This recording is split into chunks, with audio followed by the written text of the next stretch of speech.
আসলে তুই তো জানোস ওই আমার বউখান 6 মাস হয়েছে মারা গেছে। এখন একা একা জীবনটা না আমার একবারে ভালো লাগতেছে না। তুই তো ঘটকালি ফটকালি করস না, দেখ না আমার জন্য যদি কাউরে জোগাড় করা যায় তাইলে বাকি জীবনটা একটু শান্তিতে কাটাইতাম আর কি। হ্যাঁ, এই ব্যাপার। আচ্ছা ঠিক আছে, এই একটা বউ আছে, এই 50-55 মতো বয়স হবে। তা ওই ওই লোকের মানে ওই বইয়ের যে লোক আর কি, ও অন্য বউকে নিয়ে কোথায় পালিয়ে গেছে। তা ওই বউটা এখন বাড়ি বাড়ি আছে। তা তুমি যখন বলছো দেখি ওর সঙ্গে তাহলে তোমার কথাবার্তা ফিক্স করে দিই। না না না না না না না না না মানে তুমি এক্ষুনি বলে তুমি বিয়ে করবে।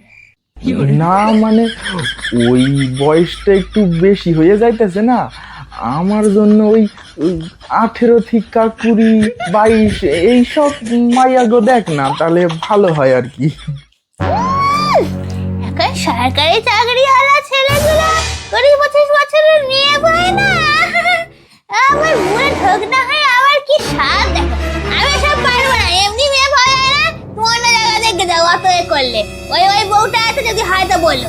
মানে ওই কইতাছিলাম তুই তো ফাঁকাই আসোস, মানে বেলা তো কোথায় দূর হইয়া যায় আর আসার নাম করে না।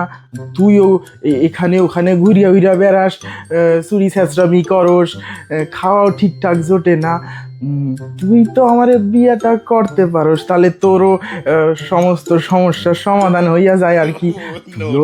বয়সটা একটু ওই যেই এজ আমি চাইছিলাম তার ঠিক বেশি, কিন্তু তুইও কষি মতো আসোস, সমস্যা নাই, ভাইপা দেখতে পারোস। হ্যাঁ, কি বলছো তুমি? শালা বুড়ো পাতিমার চিতা থেকে উঠে এসছে, কারণ আমার উপর নজর দিচ্ছে। কি গেলাম আমার ডাক্তার ছেলে, আমার আবার ফিজা বাচ্চা বাচ্চা ছেলে, আর তারা বুড়া ভান নজর দিচ্ছে। নিজের কি পটের বিবি ভাবস? আয়না খান লইয়া বদন খান দেখ, তোর ঠোঁটটা একবারে আমাদের ওই দেশে রাজহাঁস ছিল ওই রাজহাঁসের মতো, আর তুই কথা কও একবারে কোলা ব্যাঙের মতো, ওই যে পুকুরের পাড়ে যেগুলো ডাকতে থাকে একবারে ওই রকম। আয়না খান লইয়া দেখ একবার দেখ।